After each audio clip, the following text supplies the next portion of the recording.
No importa el color que tengas, serás bienvenido. No importa el color que veas, serás percibido. No importa si ya estuviste mucho tiempo a ciegas. Lo que importa es que por fin estás aquí. Porque aquí no hay más fronteras. Esta tierra es toda nuestra. Eres bienvenido. Porque aquí... Muy buenas noches, qué gusto saludarle, qué gusto estar con ustedes esta noche. Temas importantes, el 20 de octubre son las elecciones, pero también es el Día de la Paz, estaremos hablando de ello. Las 5 de al día. La tarea más inmediata sería la aprobación del Código Administrativo. Tenemos un fárrago de disposiciones legales en el ámbito de materia administrativa, que a veces se hace una compleja en el entendimiento y el criterio. Así es que lo que pretendemos dar es un código administrativo compilado, que sea un procedimiento más inmediato, eficaz, efectivo. Saludamos la baja de tensión en Potosí, que le permite a la ciudadanía ejercer su derecho como corresponde. La mejor forma de expresar nuestro rechazo a un gobierno con el que no estamos de acuerdo es en las urnas. Demasiado importante porque todos apostamos a la democracia y la democracia condice de que nuestros problemas políticos o posiciones políticas las resolvamos en las urnas. Así es como llegó hasta dependencias policiales en La Paz el principal sindicado de vejar sexualmente a una pequeña de 7 años de edad en la localidad de Huanay, en los Yungas de La Paz. Esto luego de su traslado desde la ciudad de Cochabamba, donde fue capturado. El presidente de la Cámara Nacional de Comercio dio por hecho que el segundo aguinaldo no se pagará este año, tomando en cuenta que según datos que manejan ellos, el crecimiento económico en el país alcanzó tan solo un 3.9%. Un similar concepto también es anunciado por el presidente de las CONAMIPES, quien según evaluación de su sector únicamente el crecimiento económico llegó a 1%. Esto a causa de un mayor incremento en el ingreso del contrabando al país. Como parte de los operativos que realizó la policía para hacer respetar el auto de buen gobierno que inició desde las 0 horas de este viernes, se arrestó en la urbe alpiña a más de 30 personas. En La Paz se notó mayor cantidad de infractores, pues en total se arrestaron a 104 personas.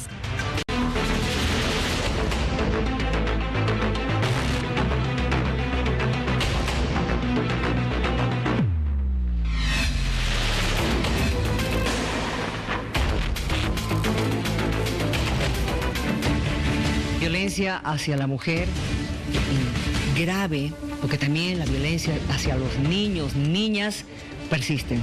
Y no puedo decir que persisten, continúan aumentando estos casos. El reciente, el de la niña en Huanay que ha sido agredida sexualmente por un hombre de 25 años y que luego se escapó. Este hombre ha sido detenido en las últimas horas. Vamos a la nota de contexto para entrar ya en materia.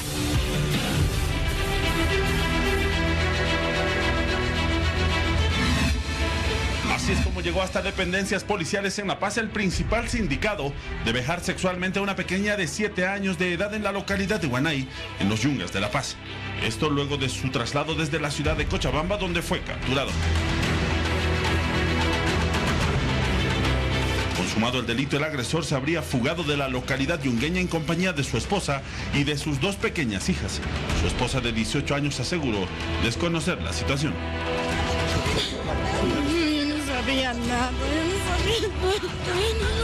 Teniendo pistas y al conocer la policía de esta denuncia se desarrolló un arduo trabajo de inteligencia policial que logró triangular la línea telefónica del sindicato para detectarlo. Como ese conocimiento público fue aprendido en la localidad de Cochabamba, han llegado hace unos minutos a la localidad de La Paz y se va a proseguir con la declaración informativa y desde luego poder poner en conocimiento del juez de control jurídico. Ya en La Paz ahora es tarea del Ministerio Público inicialmente tomar la declaración informativa de este individuo para conocer su actuación con respecto a este delito. El realizado del Grupo SEID ha dado como resultado exitosamente la aprehensión de este individuo, considerando de que el mismo tenía la intención ya de salir de la ciudad de Cochabamba, probablemente a la ciudad de Santa Cruz y posteriormente retirarse del país. La familia indignada clamó por justicia para su pequeña. El abogado de la familia aseguró que se buscará la pena máxima para el autor del delito y adelantó que la pequeña afectada necesitaría una segunda intervención quirúrgica.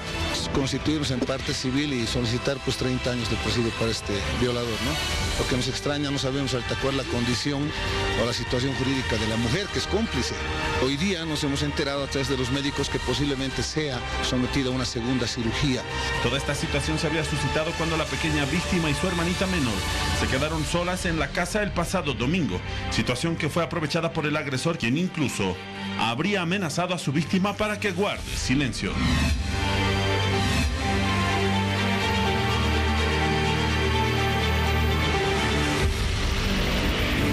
Terrible, ¿no es cierto? Nos duele en el alma ver que no se respeta la edad, la condición, absolutamente nada. Estoy con la señora Tania Sánchez, directora del Servicio Plurinacional de la Mujer y la Despatriarcalización. Bienvenida. Miriam, ¿cómo estás? Muy buenas noches. Qué terrible esta información. Sí, nos alarma, la verdad, a pesar de los esfuerzos que se están haciendo desde los medios de comunicación, sociedad civil. Estamos con esta estrategia, este plan a nivel nacional, que se den casos como estos, que realmente uno no puede entender qué es lo que pasa con hombres que son padres, que también pueden tener a sus niñas en esa situación. Y que bueno, lamentamos muchísimo, pero también valorar la celeridad de la policía y de los operadores que han prestado y que han tenido una celeridad en el tratamiento de este caso. Parte de lo que se está planteando, y creo que se están evidenciando en los últimos casos, tanto la policía, fiscalía, Tribunal Supremo y DIF, todas las instancias estamos con el compromiso de darle respuesta oportuna a este tipo de casos, a cualquier caso de violencia en contra de las mujeres, y demostrar que el sistema de justicia sí está funcionando. A ver, hemos hablado bastante de los feminicidios, de la violencia hacia la mujer, pero evidentemente el tema de los niños, las niñas, nos está realmente llamando la atención, y además diciéndonos de que aquí se están descuidando muchas cosas. Yo no sé si coincide conmigo, porque cuando le digo de que sí hay maltrato a los niños y niñas, digamos a la niñez en general, hay maltrato, hay violaciones, también hay infanticidios. Sí, sí. Y en el caso de las violaciones y el maltrato, se acude a una entidad como las defensorías, que al final vuelven a llamar a la familia para devolverle a la misma familia maltratadora a un menor de edad. Mira, justamente, Miriam, la Dirección de Niñez y Adolescencia del Ministerio de Justicia, que está a la cabeza de la doctora Durán, ha estado en estas últimas semanas desarrollando mesas de trabajo para construir un protocolo de atención a víctimas, niños, niñas, de violencia y en particular violencia sexual. Estas próximas semanas, conjuntamente con el Ministerio de Justicia, el sistema asociativo, ACOBOL, estamos convocando a todas las defensorías, los servicios legales integrales, los SLIMs, la FELCB, para desarrollar un encuentro nacional en el que evaluemos cómo estos servicios están prestando sus... y valga la redundancia, la atención, pero además, ¿qué es lo que nos está faltando mejorar? Ya por mandato del presidente y en el plan de acción de lucha contra los feminicidios, una de las acciones que se nos plantea es la elaboración de una política pública de respaldo a las víctimas, a las familias víctimas de feminicidios, pero también a las familias víctimas de violencia sexual, ¿no? Esto que tú manifiestas, muchas veces hay niños, niñas, como la nota que acabamos de ver, que están saliendo, que salen de un acto tan deplorable, y es cómo acompañamos a que esa niña, a que ese niño en muchos casos realmente vuelva a retomar una vida normal. Y no es solamente la atención a la niña o al niño, es también la familia, porque queda un estigma en la misma sociedad, ¿no? Y es algo que sí, estamos trabajándolo, esperamos tener una política más clara, además articulando las acciones con las defensorías, la policía, centros también de apoyo psicológico. Ahí hemos estado el día de ayer en la Universidad Católica, justamente con la directora de Niñez y Adolescencia, en unas jornadas para trabajar con abogados, abogadas y voluntarios que prevean y hagan un trabajo también de articulación, de respaldo a niños y niñas que son o que han sido víctimas de violencia. Y este es otro de los aspectos, y bien que lo menciona, porque la asistencia judicial, por ejemplo, la asesoría judicial para una víctima de violación y para la familia de la víctima es prácticamente nula. Es parte de aquello que estamos planteando mejorar y que de hecho en los últimos meses, Miriam, como tú sabes, a partir de la aplicación de la ley 1173, viene ya en noviembre se empieza a poner en marcha esta norma. Nos hemos cuestionado también el hecho de que es importante prestarle atención al sistema judicial, sí, es muy importante, porque necesitamos que las víctimas y las familias tengan también una respuesta. Sin embargo, hay una otra parte que tenemos que desarrollar y que ahí el concurso de nuestras universidades, de centros de apoyo además a las víctimas y del apoyo también en términos de la asesoría, y ahí el rol importantísimo que va a llevar la Fiscalía es importante, ¿no? El hecho de que las víctimas tengan un acompañamiento con calidad, con calidez y con celeridad. El trabajo que ustedes están realizando aquí en la dirección de este servicio justamente para atender esta temática, esta problemática, lleva poco tiempo. ¿Cuánto hemos avanzado?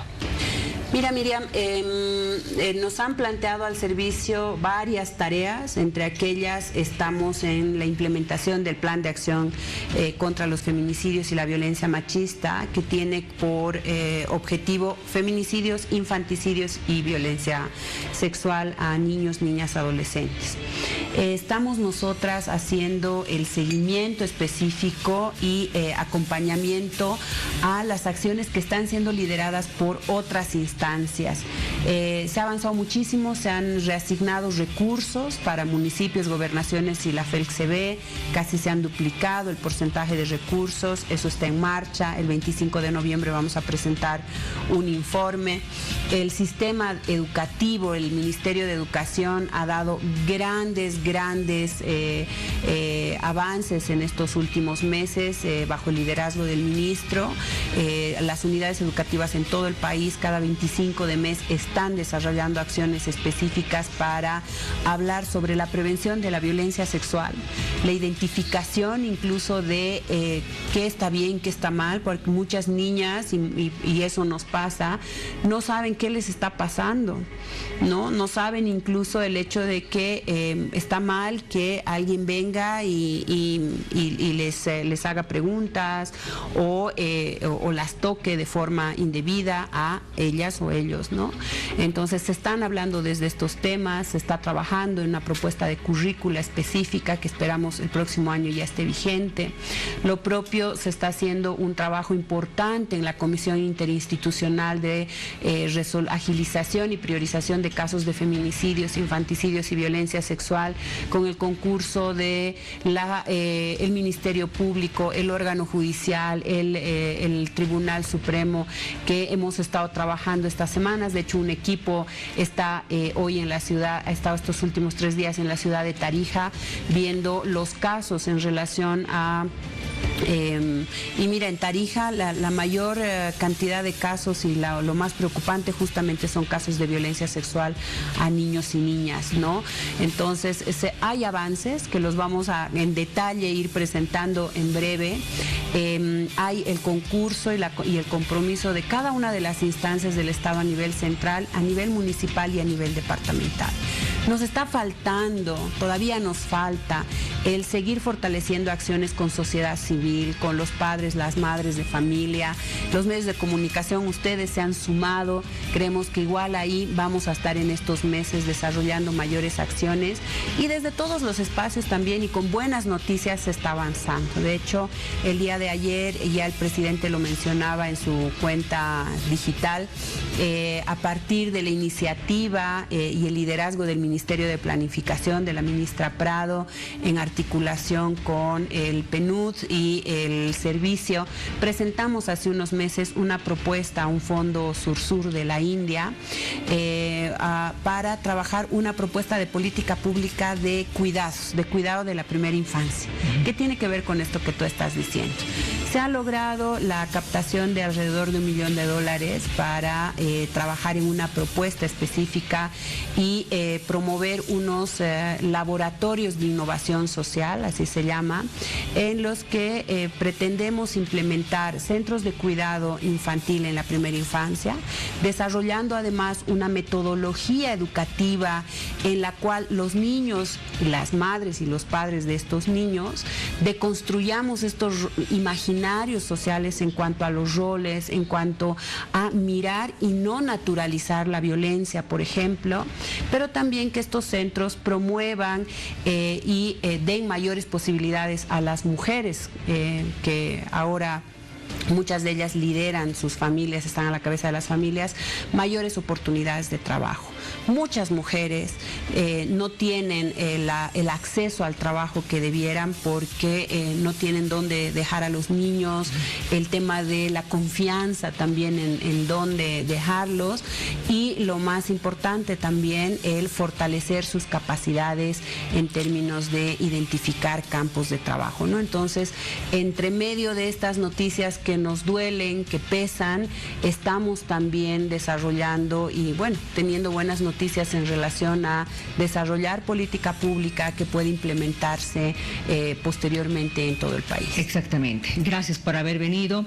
Esperemos que en esa política pública también esté el hecho de trabajar con los violentos y violentas de nuestro país, a quienes hay que demostrarles que la blanda palabra aplaca a la ira, que el amor es más importante que pelear, conversando uno puede resolver las cosas y en fin tantas cosas, pero creo que hay que llegar al corazón de estas personas que también deben tener un dolor enorme para reaccionar en la forma como reaccionan. Gracias por haber venido. Muchísimas gracias, Miriam, un gusto siempre estar contigo en el programa y bueno, ahí vamos a estar informando sobre más avances. Muy bien, gracias. Ya volvemos.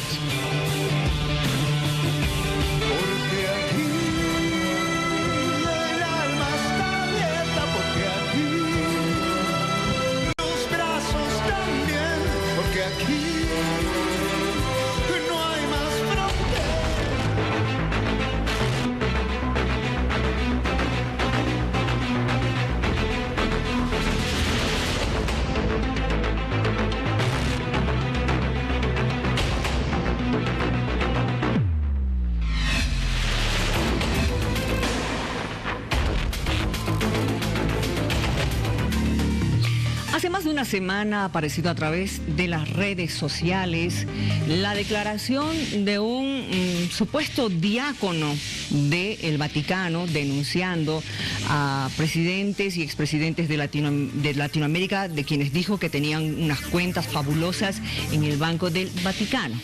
Vamos a hablar de este tema en unos instantes, por favor, pero antes veamos esta información que ha salido en las últimas horas.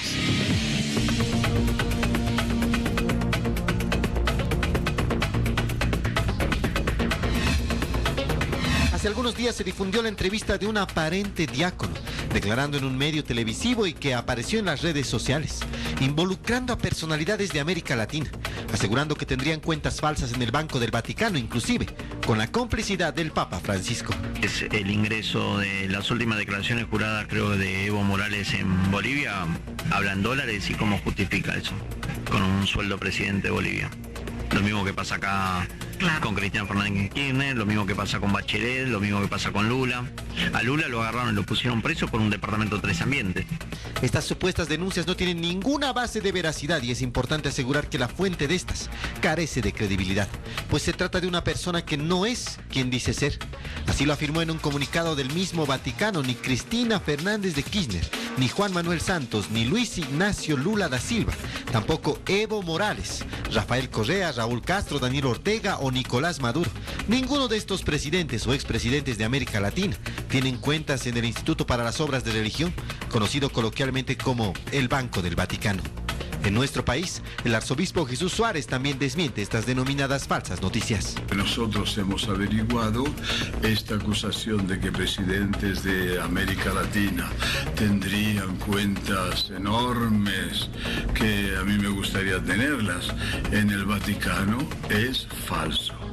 Viene de un supuesto diácono que hubiera hecho desde la Argentina estas declaraciones. Una de las claves del origen de esta historia es Jorge Sonante, personaje argentino que se presenta como diácono de la Iglesia Católica. En los últimos meses, él se convirtió en un insistente denunciador del Papa Francisco en las redes sociales, con un objetivo concreto: señalarlo como corrupto. Acusaciones graves, jamás sustentadas por elementos creíbles.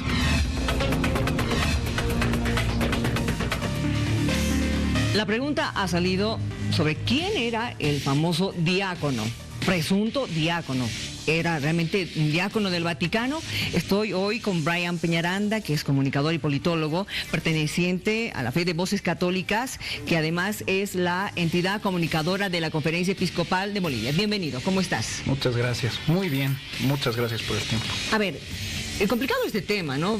Qué grave, porque a través de las redes sociales se amplifican cosas que puede que no sean verdad y que sí pueden hacer mucho daño. Así es.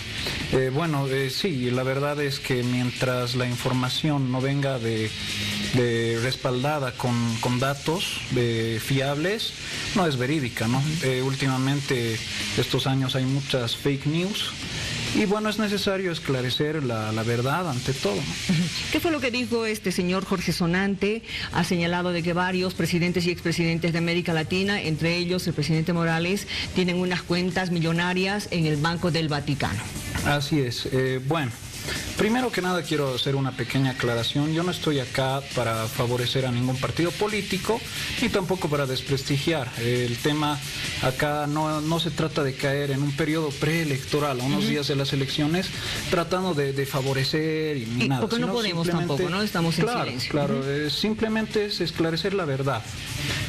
Acá Jorge Sonante viene con datos erróneos, muy poco sólidos, que varios medios de comunicación serios han hecho investigaciones y han encontrado muchas contradicciones, ¿no?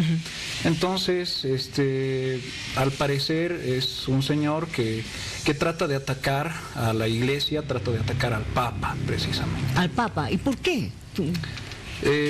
No lo sabemos, pero son ataques, generalmente este tipo de fake news, son ataques para tratar de desprestigiar al Papa, que es la figura central de la Iglesia, ¿no? Ahora, este señor pertenece a la Iglesia Católica, es argentino, ¿verdad? Sí, es argentino. No se tiene información al respecto, es solamente lo que él declara, ¿no?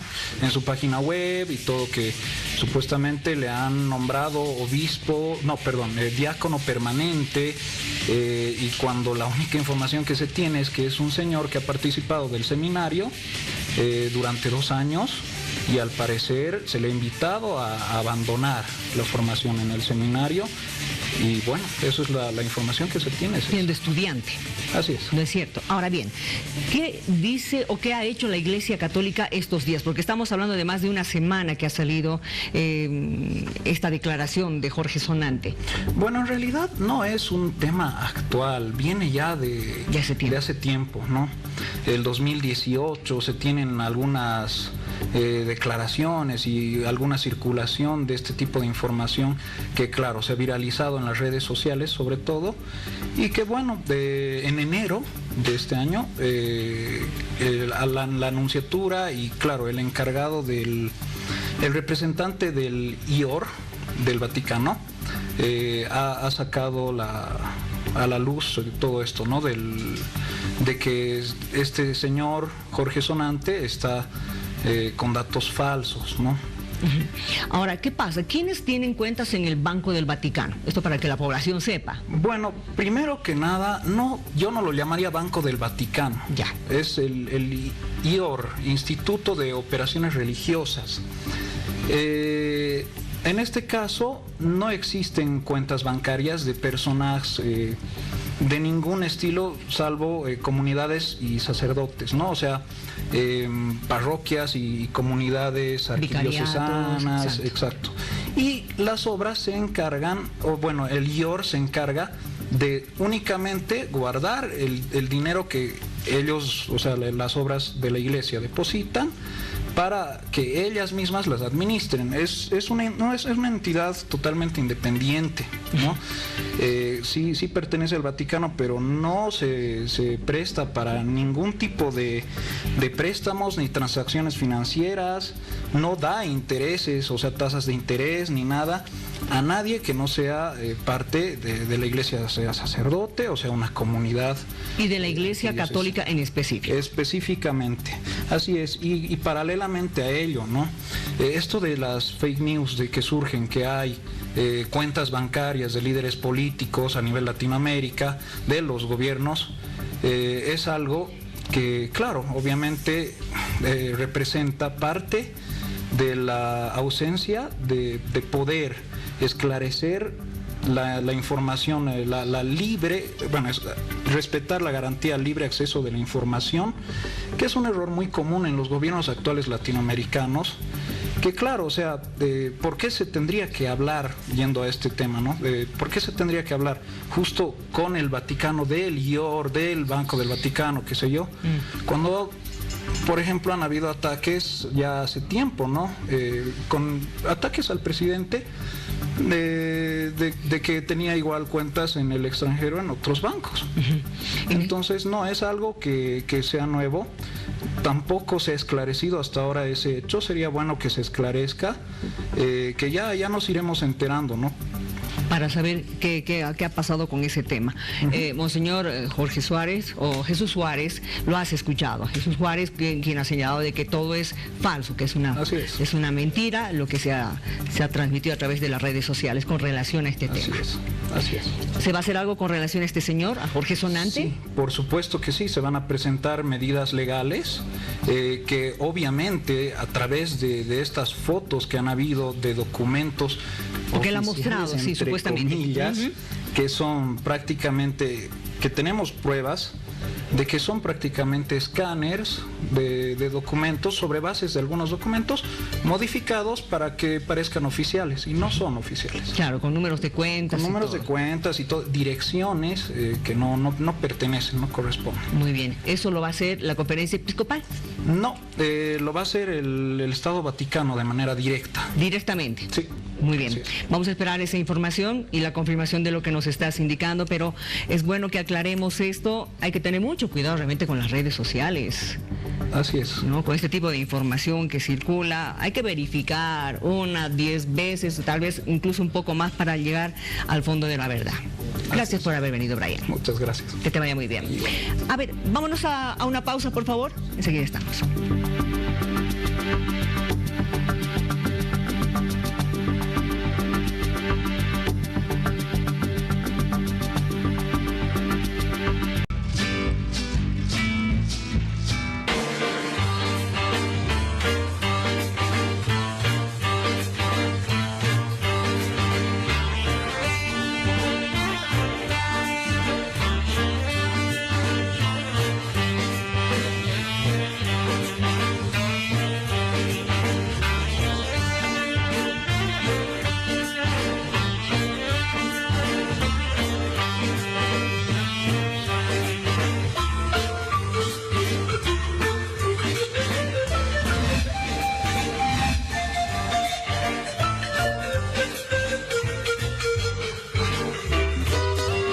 Sería una barbaridad que no le hagamos un homenaje y expresar nuestro cariño eterno y agradecimiento, además profundo, a La Paz. La Paz porque este 20 de octubre va a recordar la fecha de su fundación y para ello pues no puede faltar doña Lupe Cajías, periodista tremenda, historiadora, una mujer aguerrida, escritora, que además conoce gran parte de la historia de nuestra Olinda La Paz. Qué lindo verte. Muchísimas gracias por la invitación. Igual estar contigo, estar acá. La verdad es que pasan los meses y hace ratito que no estaba aquí en el estudio. Y claro, yo creo que muchos nos sentimos profundamente paceños, hayamos nacido o no en esta ciudad, porque quizá una de las primeras características que podríamos destacar de esta Olinda La Paz es que desde un inicio se acostumbró a tener unos brazos abiertos muy grandes, de tal manera que aquí a nadie se le pregunta, ¿y tú de dónde eres? O te sientes forastero. No, La Paz está acostumbrada a recibir gente de todas partes y e intentar que se sientan bien. Dicen que los paseños al inicio, cuando conocemos recién a una persona, somos algo huraños, olfateamos un poco, pero luego siempre está abierta la hospitalidad del paseño y además, ¿no? O sea, en lugares de trabajo. Hemos tenido autoridades de otras ciudades, de otros departamentos, y es algo que nadie cuestiona ni se le ocurriría cuestionar. Aquí muchos han echado raíces, hemos echado raíces, ¿no es cierto? Es decir, esta es la casa de toda la familia boliviana. Así es. Y ha sido desde el inicio. Sí. La Paz ha tenido esa característica. Recordaba ahora con mis alumnos, repasando algunos de los documentos originales sobre La Paz. La Paz como territorio, digamos, incluso precolombino, y luego, bueno, desde sus primeros inicios, como un lugar de encuentro, como un lugar en el cual convergen muchísimas y diferentes esencias, ¿no? Porque la misma condición tan especial de nuestra ciudad, esta famosa hollada, que hace que sea una ciudad inolvidable, ¿no? Porque es única en esas condiciones, y tenemos una salida muy rápida hacia los yungas, hacia ese inicio de la selva, de la floresta. Estamos cerca de la puna, del altiplano, estamos en los bañes. Este mismo lugar ha sido un bañe que supongo hermosísimo cuando llegaban las primeras huestes de los españoles, y ese es un lugar de encuentro, y aquí se encontraban desde tanto los caminos, los senderos que preparaban los señoríos aymaras con los pacajes que habitaban por acá, o también luego ya con la conquista de los incas poco tiempo antes de que lleguen los españoles. Sí, vamos avanzando un poquito en esa parte de la ciudad, porque yo ya me he imaginado lo del vallecito, sí, porque decían eso, ¿no? Que cuando llegaron los españoles vieron en la hollada un vallecito hermoso donde llegaron a descansar. Claro, se dice que cuando fundan Laja, por estas condiciones de tener un lugar de relación entre Potosí, que se había descubierto años antes, ya también trabajaba en Porco, y Lima, que ya era el centro administrativo, además de como cierre a estos capítulos de enfrentamientos civiles entre los propios españoles, se quería fundar esta ciudad, este centro urbano. Inicialmente se lo hizo en Laja. Seguramente venían y encontraron esa planicie, pero rápidamente se dieron cuenta que en Laja faltaba agua y faltaba leña. Entonces siguieron avanzando y como le ocurre aún ahora a un viajero, de pronto, después de ver esa planicie, el barranco enorme, sollada, ese territorio accidentado, lleno de árboles. Bueno, en ese momento corrían los ríos cristalinos, y al fondo, pues, el símbolo mágico, nuestra montaña de luz, el Illimani, y escogieron quedarse acá, ¿no?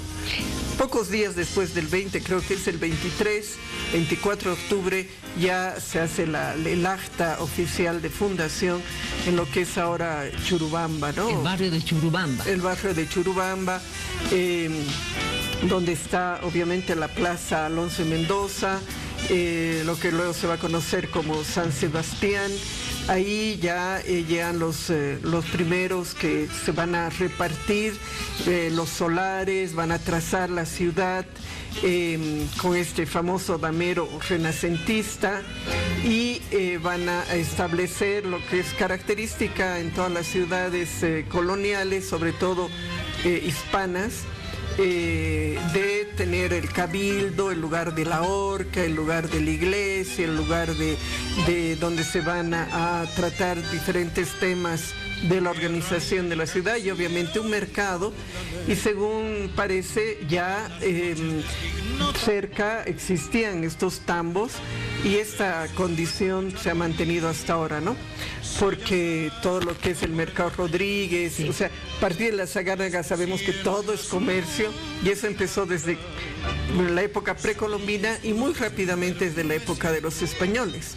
Bueno, todavía se mantienen, a propósito, los edificios y las construcciones de aquella época, ¿no? Estamos batallando mucho con eso, con la modernidad, el casco viejo ya prácticamente está desapareciendo, es una pena.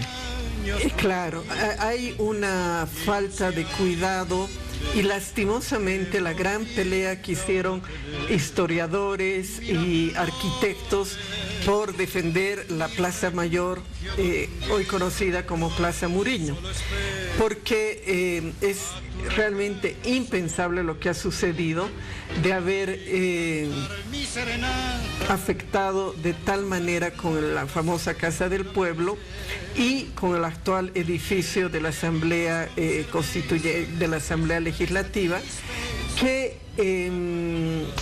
ahora yo mismo pasaba por ahí, decía, en 10 años ha cambiado mucho la fisonomía de La Paz y por eso no hay un centro, digamos, acogedor como ha logrado recuperar Quito, que ha sido un trabajo muy fuerte, Panamá, que no tenía grandes restos, pero han hecho una intervención en el centro de la ciudad muy interesante, y bueno, por ejemplo, Cusco ha recibido el apoyo de los propios españoles para recuperar la ciudad y el centro, sobre todo después de las guerras que padeció Perú entre los años 80 y 90 del siglo pasado, ¿no? Entonces, en La Paz hemos hecho lo contrario y si usted se fija en la Plaza Murillo, hay un deterioro muy grande, ¿no? En la esquina del Museo de Arte se ha hecho esta pintura que también ha sido muy criticada porque ha tapado la piedra, lo hermoso que era ese antiguo edificio de la Casa de Arana, el lugar del Museo Nacional de Arte. Digamos, en el lado, en la diagonal, está la destrucción, la caída por causas naturales, porque nadie mantuvo una de las más antiguas casas coloniales. Y frente a la Cancillería también hay otro edificio que está a punto de caer. La famosa casa de Rosa Gramont. Entonces, es una lástima que no hay el cuidado. Sin embargo, por suerte hay siempre algo de cal y otra de arena. Se ha recuperado muchísimo, por ejemplo, la Sagárnaga y lo que es la Linares y estas calles que son las más visitadas por los turistas. Se le ha dado un impulso muy interesante con diferentes actividades y ayuda para que los propios vecinos, los comerciantes tengan una visión acogedora, ¿no?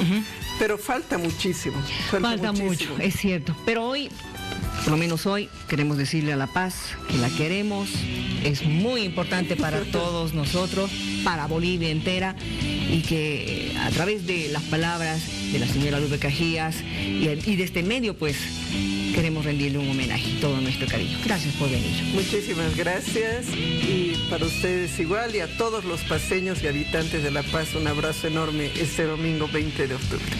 Vámonos a conocer los datos del tiempo, por favor. Seguridad.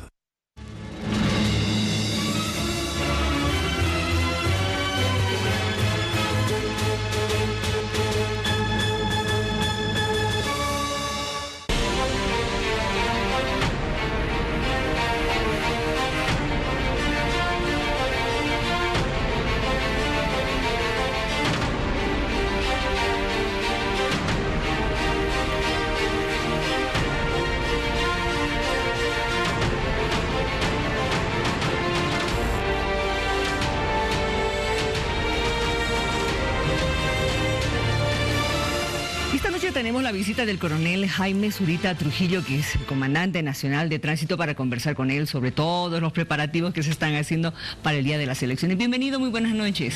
Miriam, muy buenas noches, gracias por la invitación. A ver, tenemos ya todo listo. ¿Qué van a hacer? ¿Cuántos efectivos de la policía van a estar por todo el territorio?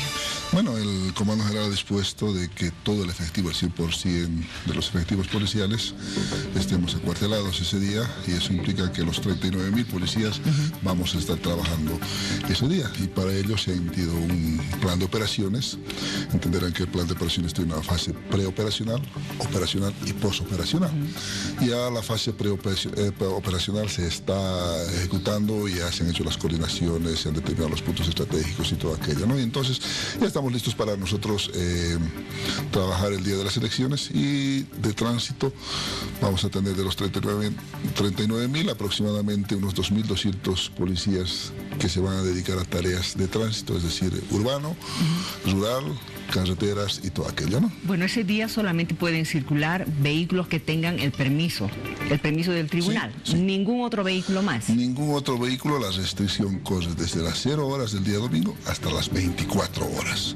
Esto por temas de seguridad, porque se ha estado diciendo ahí que a partir de las 6, 7 van a poder circular, especulaciones por las redes, pero la norma establece que desde las 0 horas hasta las 24 horas. No puede haber circulación vehicular. No. Ni motocicletas, ni bicicletas. Ni bicicletas, ni motocicletas, ni vehículos, ningún vehículo automotor. Ah, perfecto, eso es bien importante. ¿Y en las ciudades, en las provincias, en carreteras, en todo lado? En todo lado.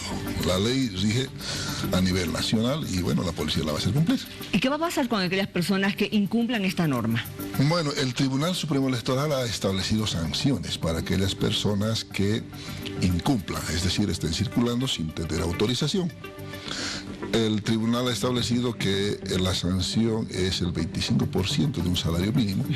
Eso implica exactamente 530 bolivianos con 50 centavos que tendrá que pagar aquella persona que infrinja la norma, pero además de la retención del vehículo, es decir, no puede retener el vehículo circular y luego pagar su multa y seguir circulando. Eso no va a pasar. Entonces el vehículo va a estar retenido hasta las 12 de la noche del día domingo, y ya posteriormente se va a remitir a todos esos antecedentes al tribunal para que ellos impongan la sanción que han establecido, ¿no? Bueno, alguien de repente en este momento está pensando, ¿y si tengo una emergencia y tengo que ir a un hospital, qué hago?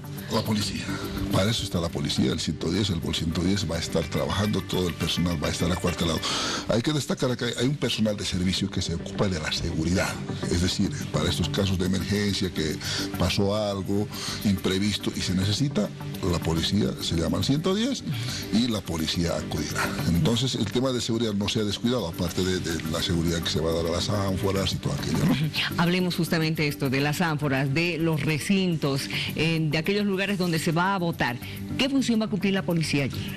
Bueno, esencialmente va a resguardar las ánforas y va a resguardar a los jueces electorales, es decir, a todos los miembros de las mesas electorales. Entonces, una vez que concluya eso, se va a hacer el escrutinio y se van a escoltar las ánforas, ¿no? Pero ese es un trabajo que está a cargo de los comandos departamentales, en realidad, ¿no? Ellos son los que están coordinando, nosotros estamos apoyando como parte del plan y estamos haciendo todas las coordinaciones de manera tal que todo salga como se ha previsto. A ver, ¿cómo han sido anteriores elecciones cuando usted estaba trabajando?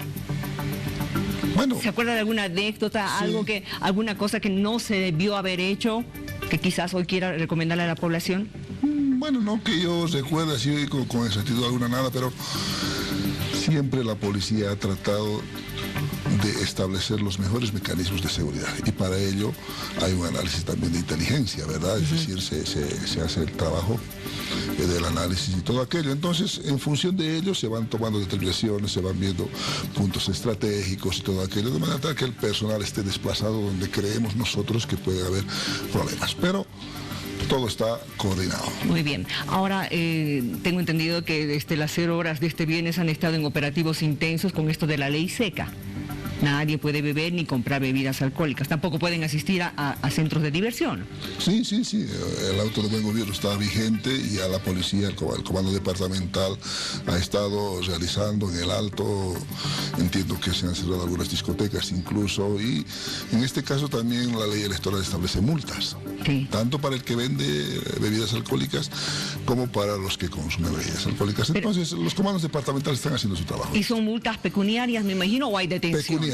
pecuniarias, y también en caso de que no puedan cubrir el pago de la multa, pueden ser sometidos a privación de libertad, ¿no? Eso significa que por favor no se atreva a incumplir con esta norma, ¿no es cierto? Como dice que por querer alegrarse un poco el sábado, después esté pasando un tremendo colero. Sí, seguro que sí. ¿No? Y esa es la recomendación, y especialmente a los conductores, porque ese día es una tentación, las calles vacías y nadie me va a ver, pero la policía que cumple una función integral va a estar trabajando. No quiere decir que solamente los de tránsito pueden intervenir a un vehículo, puede intervenir cualquier policía, porque la función policial es integral, ¿no? Entonces obviamente después se le llevará a las instancias que corresponden, pero el trabajo es coordinado. Bien, una vez más reiteremos el monto de esta sanción, cuánto tienen que pagar y dónde tienen que depositar este dinero. La Corte ha establecido, les reitero, que es el 25% de un salario mínimo. Tomando en cuenta que el salario es 1.120, esto implica que 2.120 es bueno, no tengo el dato exacto, pero si 530 bolivianos con 50 centavos es la multa que tienen que pagar, y el Tribunal Electoral ha establecido unas cuentas que ellos seguramente ya les van a hacer conocer a los infractores, porque nosotros ¿qué vamos a hacer? Vamos a retener el vehículo hasta las 12 de la noche, no hay donde pagar esa hora, entonces seguramente al día siguiente vamos a remitir todos los datos y todos los antecedentes al Tribunal Electoral para que ellos procedan conforme a lo que establece la norma, que tienen que depositar en unas cuentas fiscales que ellas tienen, los del tribunal tienen aquí. Así es que no es tan fácil, va a ser un poquito complicado para que... Va a ser engorroso el trámite de todo eso y de sacar, entonces la recomendación para la gente de que no se anime, porque va a tener problemas y va a ser complicado, ¿no? Bueno, el domingo es una fiesta democrática, tiene que ser una fiesta democrática, pero aquel que se le ocurra que no va a ser una fiesta democrática, que va a mostrar toda su bronca, ¿qué va a pasar con esas personas? Bueno, lo que va a hacer la policía en términos generales es hacer cumplir la norma. Y la norma es clara. Ahí no se pueden hacer reuniones, es decir, no se puede transportar gente, en fin, toda una serie de faltas que ha establecido la Corte y que la policía las va a hacer cumplir. La policía de tránsito, la policía de los comandos departamentales, de las EPIs, porque absolutamente todos estamos involucrados en el servicio. Muy bien, todos tenemos que portarnos bien, acudir responsablemente a las urnas para poder votar. Claro. En tranquilidad y en paz. En tranquilidad y en paz, y bueno, tú lo decías, es una fiesta democrática. Tenemos que ejercitar nuestro derecho, pero también tenemos que hacerlo con responsabilidad. Bueno, hay personas que han obtenido su permiso para vender alimentos en las calles, por ejemplo. Yo sé que puede que no sea trabajo de la policía, pero ¿qué va a pasar con aquellas personas que no tienen el permiso? ¿Usted sabe qué se va a hacer con ellas? Entiendo que los comandos departamentales están coordinando justamente con los municipios para hacer operativos conjuntos, ¿no? Entonces hay personal designado también para eso por parte de la policía, que va a estar coordinando con los municipios en todo el país. Y bueno, ellos harán su trabajo conforme lo establece la norma. Bien, ese día no circulan vehículos, ni en las ciudades, ni en las carreteras, tampoco. En las provincias 12. Tampoco. Perfecto. Dígame. Algo importante, ¿no? El tema de los pasajeros que quieren trasladarse de un departamento a otro, ¿no? Ya nosotros hemos hecho las coordinaciones también con las empresas de transportes, con la ATT, y se han establecido horas tope de salida para aquellos viajes interdepartamentales e incluso interprovinciales. En el caso de La Paz, por ejemplo, en el caso de los Yungas, el último medio de transporte saldrá a las 8 de la noche, previendo que llegará hasta Coroico a las 11 de la noche, y si la distancia es mayor, saldrá más temprano. ¿Me está hablando de 8 de la noche de cuándo? Del sábado. Del sábado. Del sábado. Ah, ya, porque el domingo no van a poder hasta las 24 horas no hay. La terminal se va a cerrar, recién se abre a las 4 de la mañana del día lunes, ¿no? Y en el caso de los viajes interdepartamentales también ya se han hecho las coordinaciones, de manera tal que las empresas de transporte, en el caso de Cochabamba, van a salir hasta las 5 de la tarde, si no me falla la memoria. Creo que aquí tengo puede ser. Sí, puede ser entre 6 y 7 horas de viaje. Tienen que llegar antes de medianoche. En el caso de La Paz a Sucre, a las 10 de la mañana va a salir el último vehículo de transporte. A Potosí a las 12, a Cochabamba a las 2 de la tarde. Ajá. Y a Oruro a las 19. Perfecto. De manera tal que ellos a las 12 de la noche ya estén en la ciudad de destino y estén tranquilamente para ir al día siguiente a hacer su ejercicio ciudadano. ¿Qué va a pasar con los vuelos? ¿Va a haber vuelos? Bueno, los vuelos, especialmente los vuelos internacionales, se van a realizar. Se van a realizar porque son programaciones internacionales que hay, ¿no? Entonces, Las empresas de transporte de los aeropuertos han hecho las gestiones también para trasladar a sus aeropuertos. Tienen sus permisos. Tienen sus permisos, ¿no? Entonces, bueno, no se les ha dado a todos por temas de seguridad, pero va a haber transporte que va a estar ahí circulando entre el aeropuerto y las ciudades con estas autorizaciones. Eso significa que los pasajeros de avión, no por tierra, tienen y llamar, coordinar perfectamente para no tener complicaciones ese día, porque subir a pie no es imposible. Claro, es complicado. O bajar a pie tampoco. Va a ser un problema. Porque tampoco va a haber teleférico ese día. Tampoco va a haber teleférico, así que eso está complicado, ¿no? Muy bien. ¿Alguna recomendación que quiera hacer, coronel? Bueno, nosotros esencialmente de que primero los conductores de vehículos, por favor, no saquen sus vehículos, porque luego se enojan con la policía, porque la policía ¿qué está haciendo? Es cumplir su trabajo. Entonces, que por qué, que no, pero que iba una cuadrita, que sí iba aquí a la vuelta, no. La norma establece de que no pueden circular y la policía va a hacer cumplir aquello. Entonces, porque como le explicaba, el trámite para recoger el vehículo y ir a pagar va a ser engorroso. Quiere decir que al día siguiente también va a estar en problemas, en correteos para subsanar esto. Entonces, recomendarles de que no saquen sus vehículos. Voy a insistir con esto. Me ha dicho que tampoco motocicletas. No, tampoco. De 0 horas del domingo hasta las 0 horas del lunes. 0 horas. No. ¿Qué pasa con las bicicletas? ¿Qué pasa con los niños que quieren salir? Bueno, en este caso sí hay tolerancia, ¿no? ¿Sí? Porque sí hay tolerancia porque entendemos que se puede aprovechar la vía, son niños y todo aquello. No va a haber tolerancia, no es tan estricto ahí el tema de regulación. Entonces, distinto es de que se reúnan 50 bicicleteros y empiecen a transitar la ciudad, ¿no? Eso es otra cosa. Pero temas familiares que se los puede advertir en ese momento porque se identifica claramente que está la familia con el niño, no va a haber tanta... ¿Sabe qué me preocupa? El hecho de que no es un día del peatón. En un día del peatón no hay vehículos pesados en las ciudades porque evidentemente la familia sale a utilizar la calzada, ¿no es cierto? Las calles para jugar. Sacan triciclos, bicicletas, pero en este caso no, va a haber movilidades que van a correr. Sí, no, la recomendación también para los conductores que tienen autorización. Hay que entender de que este no es un día de circulación normal, que hay restricciones. Y entonces hay que entender que la gran mayoría, bueno, la totalidad de la gente va a salir a la calle. Entonces la recomendación también para aquellas personas que tienen autorización es que circulen con precaución, porque va a haber gente en la calle, va a haber gente en la calle, va a haber gente cerca de los recintos y todo aquello. Entonces la recomendación de que ellos también caminen o circulen con precaución, de manera tal que queremos evitar estas cosas. Exacto. ¿Verdad? Y una recomendación, porque esto lo dice la norma del tribunal, evidentemente de que ninguna persona, ningún ciudadano puede trasladarse de un recinto electoral a otro. No se puede, eso está prohibido. No se puede. Por ningún medio. Por ningún medio. Muy bien. Gracias por haber venido y esperemos que todo esté muy bien. ¿A qué hora comienzan a trabajar el domingo? 0 horas. 0 horas. 0 también. horas Están en sus con puestos. Con el control de los vehículos que están pretendiendo circular. Y bueno, a trabajar. A trabajar. Sí. Gracias por haber venido, coronel. Un gusto haberlo visto. No, pues a ustedes por la invitación. Gracias. Seguimos con más.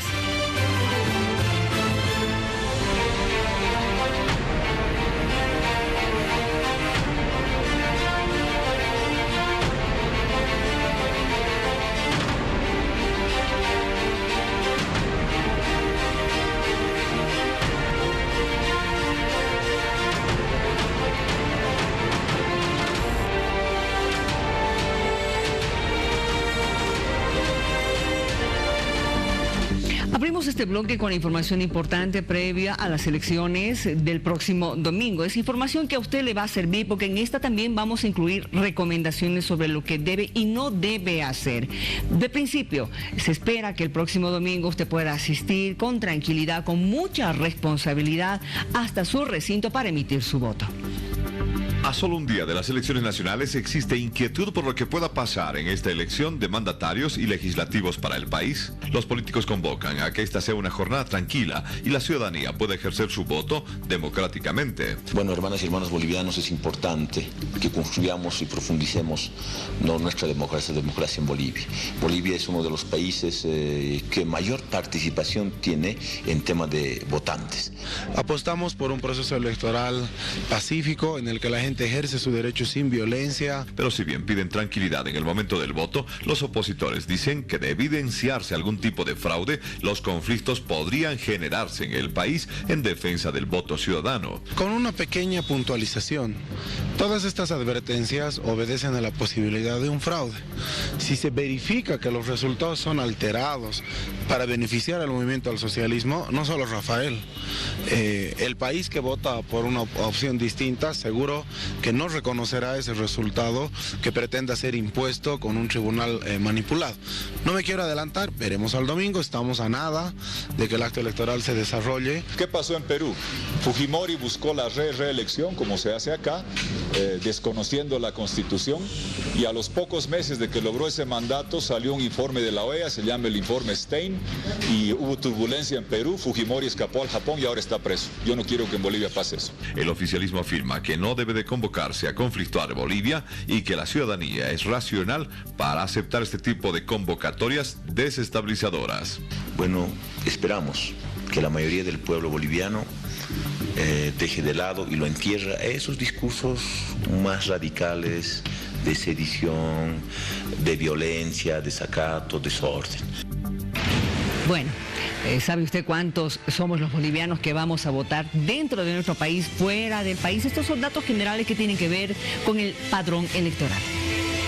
Son 7.315.364 votantes habilitados en nuestro padrón boliviano, mientras que el resto, vale decir 341.001, están habilitados para el voto en el exterior, contemplándose 33 países del globo. La concentración de votantes a nivel nacional se distribuye en el eje troncal, siendo La Paz con la mayor cantidad de votantes, 1.910.654, seguido por Santa Cruz con 1.863.543 y Cochabamba con 1.325.896, mientras que el resto de los departamentos están por debajo del 500.000, y como este conocimiento, el departamento con la menor cantidad de electores es Pando, con 72.580. De acuerdo a las cifras totales del padrón electoral habilitado que apunta al Tribunal Supremo Electoral, para los comicios venideros se trataría del 51,1% de mujeres y 48,99% de varones a nivel nacional. Y al detalle se destaca la mayoría de mujeres habilitadas en 7 departamentos del país. Solo Beni y Pando muestran más varones. Respecto a la edad de los votantes habilitados, se destaca que el grupo etario de entre los 18 a 25 años son los que tienen mayor presencia. Asimismo, el grupo etario de 25 a 30 años queda en segundo lugar. Sumados estos grupos, existe un total de 2.402.649 ciudadanos en edad de votación joven. Ahora, ¿qué va a pasar el domingo? Usted tiene el derecho de acudir a los recintos y votar con total tranquilidad, pero hay algunas situaciones que usted no puede cometer. Es más, eso se llaman los delitos electorales. Si no se ha enterado de qué se trata, por favor, vea esta nota. Los casos que tienen que ver con faltas electorales son aquellos relacionados con la inasistencia de jurados a sus mesas, coacción, entre otros. Las organizaciones políticas pueden hacer faltas electorales, pueden generar, al momento de coaccionar a los jurados electorales, ellos de ninguna manera pueden influir o ponerse por ejemplo, un identificador, una chamana de una organización política es una falta electoral. Los delitos electorales se han denominado aquellos que tienen que ver con el uso de documentos falsos, instalación ilegal de mesas de sufragio. La convocatoria o ilegal ejecución de procesos electorales, doble o múltiple inscripción, coacción electoral, injerencia en la democracia comunitaria, falsificación de documentos o uso de documentos falsificados con fines electorales. Personas que cometan ese tipo de delitos serán sancionadas y derivadas al Ministerio Público, ya que en La Paz 36 fiscales estarán trabajando para atender esos casos, como también jueces. 3 fiscales específicamente para conocer lo que son los delitos electorales, y también estará el órgano judicial, lo que son los jueces cautelares, para conocer de manera inmediata. Durante este viernes se realizó una reunión entre el Ministerio Público, el Comando General de la Policía y el Tribunal Electoral Departamental, donde se coordinaron acciones para el trabajo encomendado durante el día domingo en la jornada electoral. Ahora bien, ¿qué va a pasar con los viajeros? Primero por tierra, para aquellos que tengan que trasladarse de un lugar a otro de nuestro país, hay horarios específicos para este sábado. Pero ¿qué va a pasar con las aerolíneas? Esto nos informan. Estos últimos días, previos a las elecciones generales, los vuelos desde La Paz a otros departamentos no habrían sufrido ningún incremento o mayor demanda, siendo aún los destinos Santa Cruz, Tarija y Cochabamba los de mayor interés. En realidad yo diría que el comportamiento ha sido normal. Pese a que los fines de semana a partir del día jueves siempre se incrementan fines de semana hasta el día domingo y lunes, tanto a la ida como a la vuelta. Uno de los últimos vuelos accesibles para aquellos que no tomaron las previsiones de retornar a su lugar de origen, en este caso Santa Cruz, tendrían como última opción un vuelo nocturno. Y Cochabamba, que es a eso de las 6:30, 7 de la noche, ¿no? Yo creo que en el transcurso de hoy todavía se va a vender bastante y hasta el día de mañana, que sería la última alternativa por este tema de las elecciones, ¿no? Recordemos que en el caso de los viajes terrestres que parten desde la terminal de buses podrán efectuarse hasta el día sábado, siendo la última salida a las 22:30, es decir, viajes de tramos cortos. Ahí tiene usted el detalle para que tome las previsiones necesarias de este caso. Ahora bien, estamos en auto de buen gobierno desde las 0 horas del viernes 18 de octubre. ¿Qué pasa? Que hay personas que han infringido en las últimas horas y la policía pues tuvo que actuar para hacer respetar este auto de buen gobierno.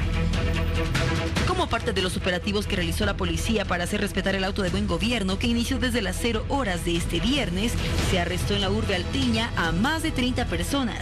Los operativos que se han lanzado, que es el Tucuy, específicamente nos ha evidenciado que había locales que estaban funcionando sin autorización, en este caso 2 discotecas que se ha evitado cerrar y también tenemos 35 personas que por diferentes motivos han sido arrestadas o están consignadas en un registro correspondiente.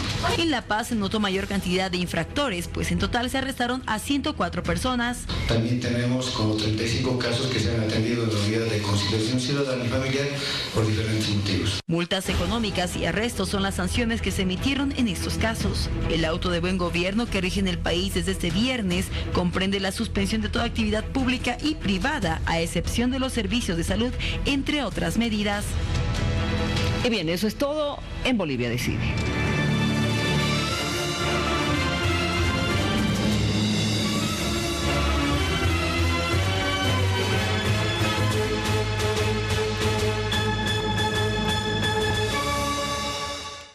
Nos reencontramos el próximo domingo desde muy tempranito para darle toda la información del caso. Tengan un buen descanso. Buenas noches. Porque aquí no importa el color que tengas, serás bienvenido. No importa el color que veas, serás percibido. No importa si ya estuviste mucho tiempo a ciegas. Lo que importa es que por fin estás aquí. Porque aquí no hay más fronteras. Esta tierra es toda nuestra.